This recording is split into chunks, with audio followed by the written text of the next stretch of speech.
warahmatullahi wabarakatuh. Gimana kabar teman-teman? Pada kesempatan kali ini kita akan melanjutkan materi kalimat 2, yaitu mengenai pengertian, jenis, contoh, dan unsur kalimat. Pengertian dari kalimat ada beberapa referensi ya. Salah satunya adalah satuan bahasa terkecil yang merupakan kesatuan pikiran. Jadi kalimat itu adalah satuan bahasa yang paling kecil dan dalam satu kalimat itu memiliki kesatuan pikiran. Kalimat biasanya diawali dan diakhiri dengan kesenyapan. Kalau itu bahasa lisan ya. Kalau bahasa tulis, pengertian dari kalimat itu diawali dengan huruf kapital dan diakhiri dengan tanda titik, tanda seru atau tanda tanya. Tanda titik jika itu berupa kalimat berita. Tanda seru jika itu berupa kalimat perintah. Tanda tanya bisa bila itu merupakan kalimat tanya. Ciri-ciri kalimat yang pertama adalah kalimat diawali dengan huruf kapital dan diakhiri dengan tanda titik, tanda seru, atau tanda tanya.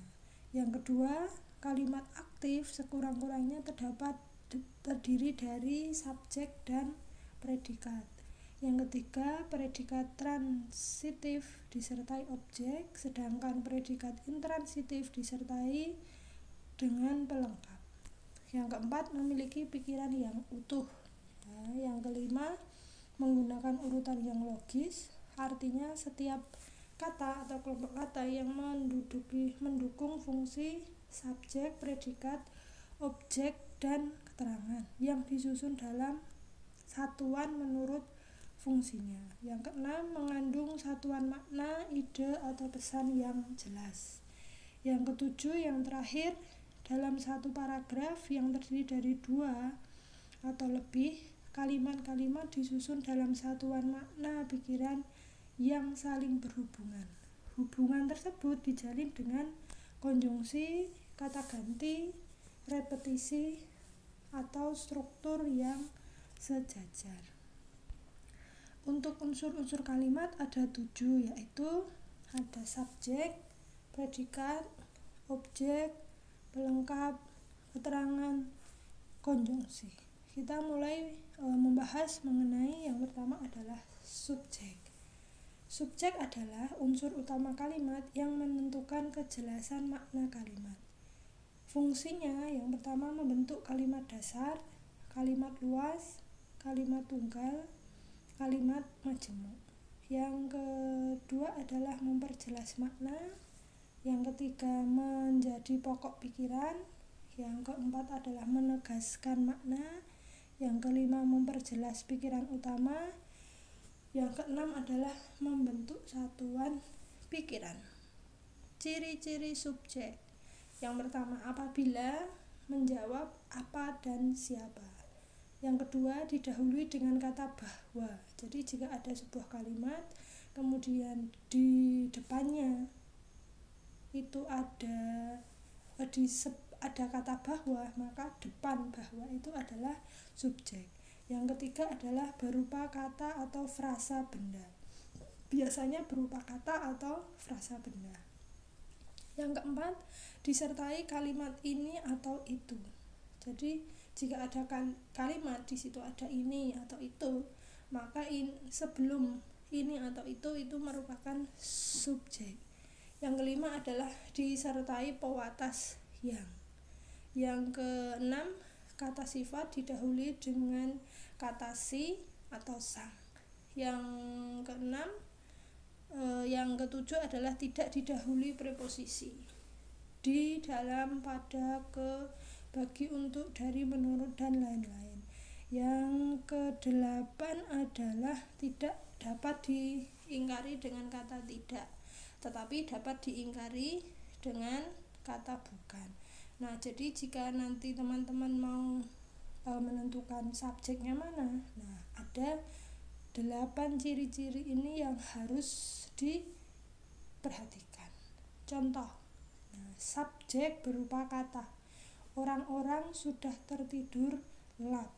Orang-orang di sini merupakan kata ulang ya, berupa kata benda ya. Kemudian ada adik sedang belajar. Subjeknya adalah adik berupa kata benda.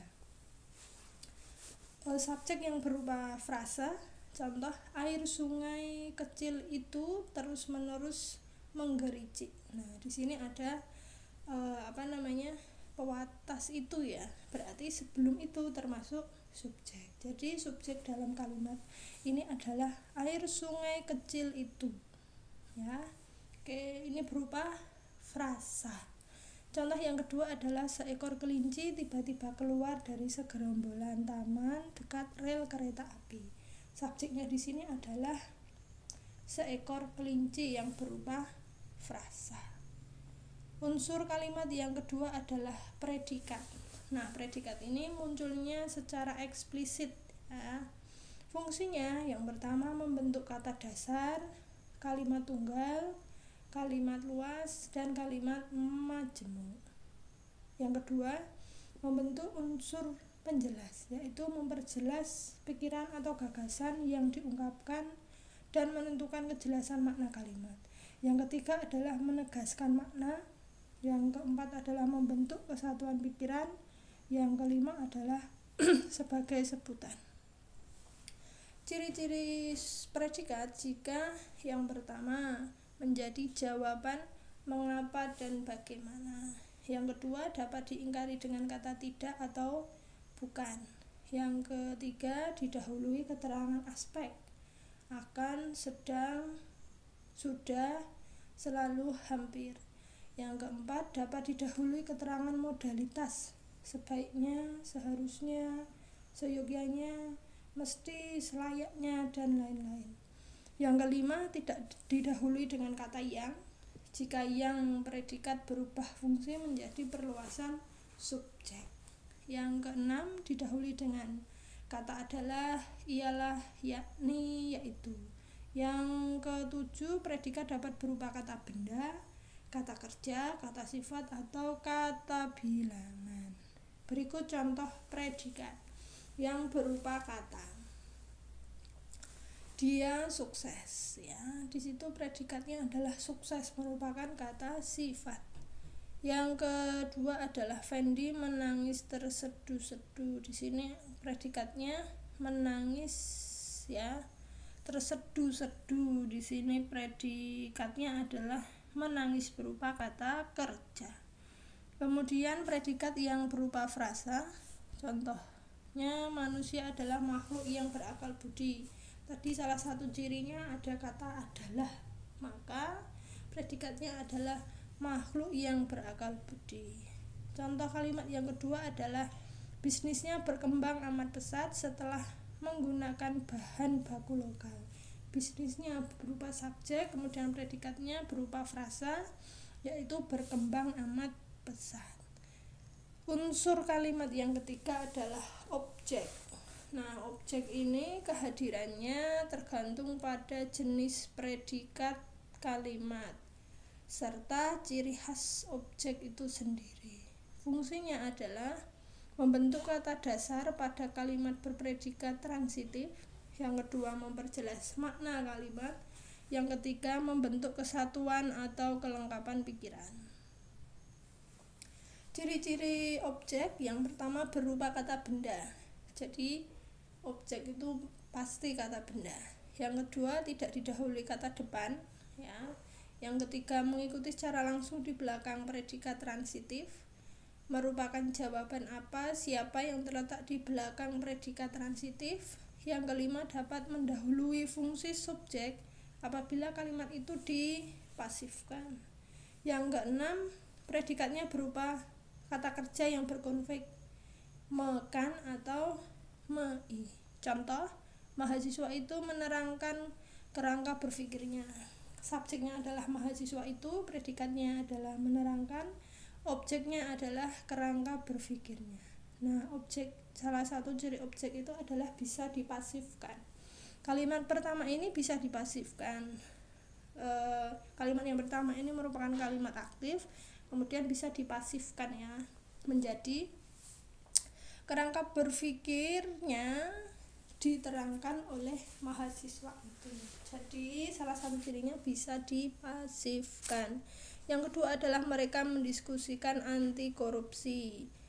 Tadi salah satu cirinya adalah predikatnya memiliki konflik mekan. Nah, di sini predikatnya juga sama ya seperti ciri-cirinya tadi, memiliki konflik mekan. Nah, maka dari itu objeknya yaitu anti korupsi. Nah, ini bisa dipasifkan juga. Anti korupsi didiskusikan oleh mereka.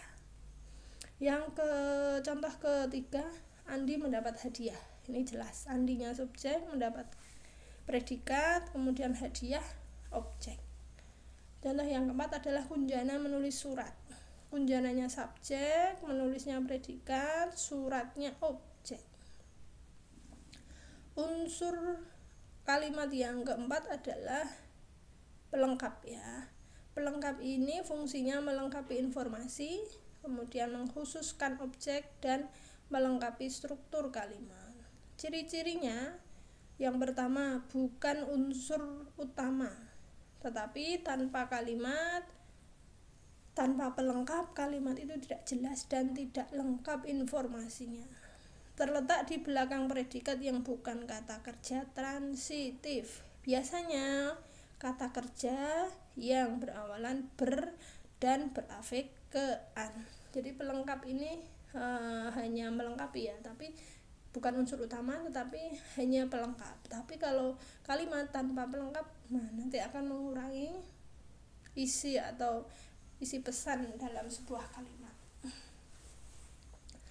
Contoh yang pertama pada kalimat ibu membawakan saya oleh-oleh.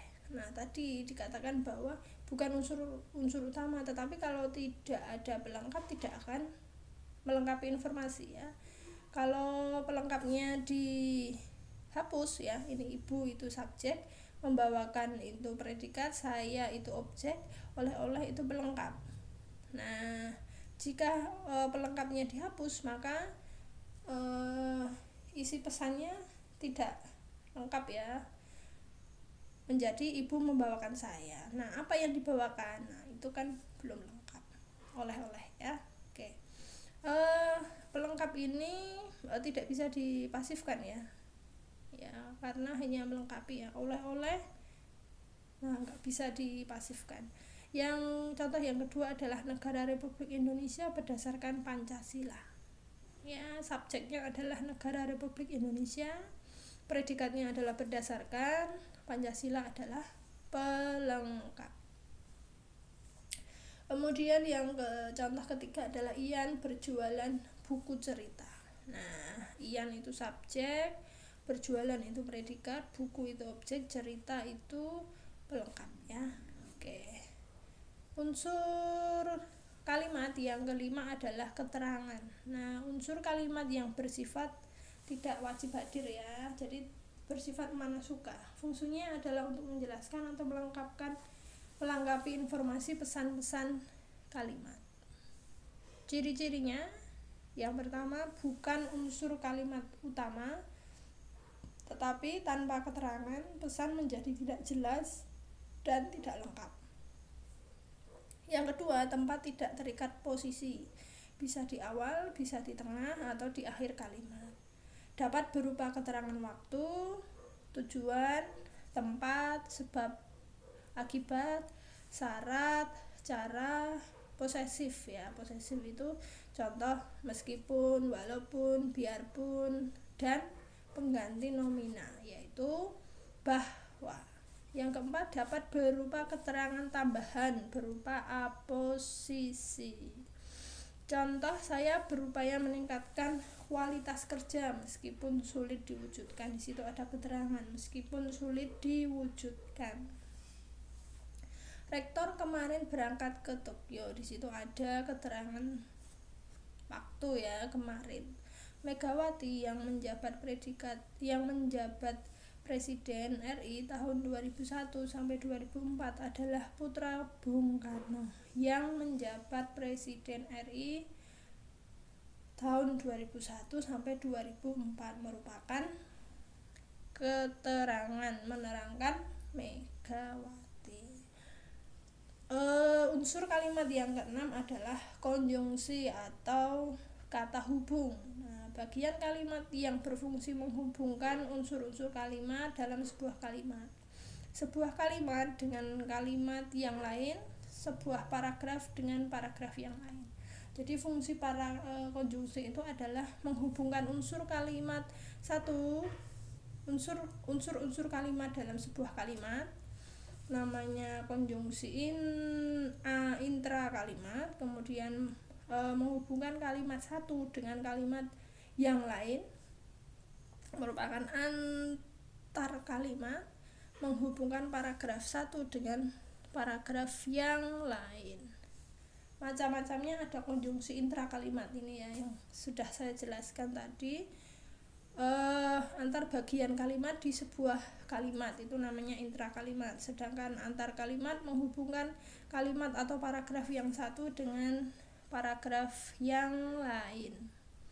Contoh konjungsi yang pertama, kalimat pertama, Presiden beserta rombongan segera meninjau lokasi bencana alam. Di sini ada konjungsi beserta. Beserta ini merupakan konjungsi intra kalimat dalam satu kalimat. Contoh yang kedua, saya memanggil dokter sedangkan ibu menjaga adik di rumah. Di situ ada konjungsi sedangkan. Sedangkan ini merupakan konjungsi, ada dua ya, ada yang mengatakan itu intra kalimat, ada yang antar kalimat. Jadi menghubungkan antara kalimat satu dengan kalimat yang lain. Dia tidak masuk kuliah karena sakit, merupakan konjungsi antar kalimat. Karena yang ketujuh, unsur kalimat yang ketujuh atau yang terakhir adalah modalitas, yaitu keterangan predikat. Nah, dapat mengubah keseluruhan makna sebuah kalimat. Fungsinya adalah mengubah nada. Jadi dari tegas menjadi ragu-ragu, dari keras menjadi lembut. Contoh, ia sering tidak masuk kuliah. Di sini ada modalitas sering ya. Sering tidak masuk kuliah. Jadi yang tegas, yang dulunya ia tidak masuk sekolah berarti tegas kan? Kemudian ragu-ragu, ia sering tidak masuk kuliah. Yang B, menyatakan sikap, saya pasti datang ke rumah. Di situ ada modalitas pasti ya. Demikian materi kalimat 2, semoga bermanfaat dan dapat dipahami dengan baik. Kalau ada pertanyaan atau kesulitan dalam memahami, boleh bertanya di komentar di e-learning. Sekian, wassalamualaikum warahmatullahi wabarakatuh.